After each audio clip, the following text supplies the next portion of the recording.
Recent டேஸ்ல இருக்கிற ஒரு ரிசர்ச் என்னன்னா, இப்போ உலகத்துல பணக்காரங்களா இருக்காங்கல்ல, இவங்களை குறித்த ஒரு ரிசர்ச் ஒண்ணு என்னன்னா, இதுல 80% பணக்காரர்கள் முதல் தலைமுறை பணக்காரர்கள்.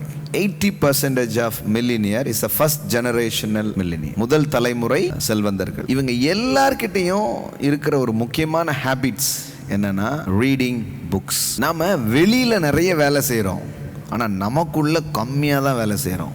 நமக்குள்ள நிறைய வேலை செஞ்சிட்டோம்னா வெளியில இத்தனையோண்டு செஞ்சாலே நிறைய பலன் வந்துடும். ஆனா நிறைய பேருக்கு தெரியறது இல்லை. என்னன்னா, அவங்க எல்லாரும் என்ன சொல்றாங்க, வீக்லி 1 books.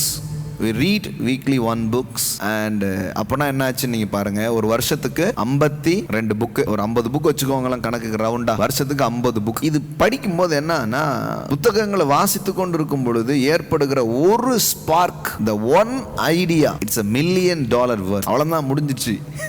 நமக்கு ஒன்று தோணும் பாருங்க, ஒரு ஸ்பார்க் அடிக்கும் பாருங்களேன், அவ்வளோதான். அதுல இருந்து தான் ஐடியாக்களும் திட்டங்களும் எல்லாமே ஆரம்பிக்கும். அப்போ அவங்க எல்லாருக்கும் இந்த பழக்கம் இருந்ததா முக்கியமாக சொல்றாங்க. த பவர் ஆஃப் ரீடிங் அப்படின்றது, த பவர் ஆஃப் லேர்னிங் அப்படின்றது ரொம்ப முக்கியம். அதாவது கற்றுக்கொள்ளுதல்ன்றது நீங்கள் ஸ்கிப் பண்ணவே முடியாது வெற்றி வாழ்க்கைக்கு. மேபி அது புத்தகம் வாசிப்பதின் மூலமோ அல்லது இப்படிப்பட்ட பயிற்சி வகுப்புகளின் மூலமோ, ஆடியோ வீடியோ டேப்ஸ் எது மூலமாவோ. So be a learner. So நீங்கள் எப்போவுமே சொல்கிறது தான், ஏர்ன் பண்ணணும்னா லேர்ன் பண்ணணும். ஸோ ஏர்ன் பண்ணணும்னு எல்லாரும் நினைக்கிறாங்க, ஆனால் லேர்ன் பண்ணணும்னு சிலர் தான் நினைக்கிறாங்க. ஸோ உங்களுடைய லேர்னிங் தான் உங்களை ஏர்னிங்க்கு கூட்டிகிட்டு போகுது அப்படின்றது ஒரு பிரின்சிபிள்ஸ். இப்போ நான் பேசுகிறேன் பாருங்களேன், இது எல்லாமே இந்த பிரின்சிபிள்ஸ். இப்படி தான் காரியங்கள் நடக்கும் அப்படின்றது தான் விஷயம்.